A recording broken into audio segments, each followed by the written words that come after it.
ଏହା ଏକ କାଳ୍ପନିକ କାହାଣୀ। ଗୋଟିଏ ଛୋଟ ଗାଁରେ ଗୋପାଳ ନାମରେ ଜଣେ ଗାଈ ଜଗାଳି ରହୁଥିଲେ। ସେ ଗରିବ ଥିଲେ, କିନ୍ତୁ ଭଗବାନ ଶିବଙ୍କ ଉପରେ ତାଙ୍କର ଅତୁଟ ଭକ୍ତି ଥିଲା। ପ୍ରତିଦିନ ସକାଳୁ ଉଠି ଗାଈମାନଙ୍କୁ ନେଇ ଜଙ୍ଗଲକୁ ଯାଉଥିଲେ। ଦିନେ ଆକାଶରେ ହଠାତ୍ କଳା ମେଘ ଘୋଟିଗଲା। ଜଙ୍ଗଲ ଭିତରେ ଭୟଙ୍କର ପବନ ବହିବାକୁ ଲାଗିଲା। କିଛି ସମୟ ପରେ ପ୍ରବଳ ବର୍ଷା ହେଲା। ବଜ୍ରପାତ, ବିଜୁଳି ଓ ଘଡ଼ଘଡ଼ି ମାରିଲା।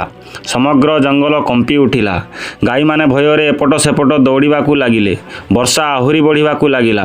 ଜଙ୍ଗଲ ପାଖ ନଦୀ ଉଫାନ ମାରି ବନ୍ୟାର ରୂପ ନେଲା। ଗୋପାଳ ଓ ତାଙ୍କ ଗାଈମାନେ ପାଣି ଘେରରେ ରହିଗଲେ।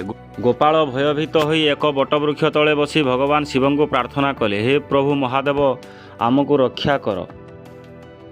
ହଠାତ୍ ଏକ ଅଦ୍ଭୁତ ଘଟଣା ଘଟିଲା। ବିଜୁଳି ଆଲୋକରେ ପ୍ରଭୁ ମହାଦେବ ଓ ମାତା ପାର୍ବତୀ ଦେଖାଦେଲେ। କହିଲେ, ଭୟ କର ନାହିଁ।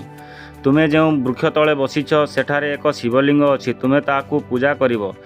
ଏହା ଶୁଣି ଗୋପାଳ ଆଶ୍ଚର୍ଯ୍ୟ ହୋଇଗଲା। ସେ ଦେଖିଲେ ସତକୁ ସତ ଏକ ଶିବଲିଙ୍ଗ ଉଭା ହୋଇଛନ୍ତି। କିନ୍ତୁ ଆଶ୍ଚର୍ଯ୍ୟର କଥା, ବନ୍ୟା ପାଣି ଶିବଲିଙ୍ଗ ପାଖକୁ ଯାଇନାହିଁ। କିଛି ସମୟ ପରେ ବର୍ଷା ଛାଡ଼ିଲା।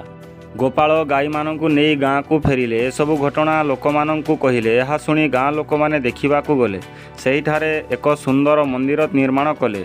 ମୁଖ୍ୟ ପୂଜାରୀ ଭାବେ ଗୋପାଳଙ୍କୁ ନିୟୋଜିତ କଲେ। ସତ୍ୟ, ଭକ୍ତି ଓ ଦୃଢ଼ ବିଶ୍ୱାସ ଥିଲେ ଭଗବାନ ସବୁବେଳେ ଭକ୍ତର ପାଖେ ପାଖେ ଥାଆନ୍ତି। ଆପଣଙ୍କୁ ଯଦି ଭିଡ଼ିଓଟି ଭଲ ଲାଗିଥାଏ, ହର ହର ମହାଦେବ ନିଶ୍ଚୟ ଲେଖନ୍ତୁ।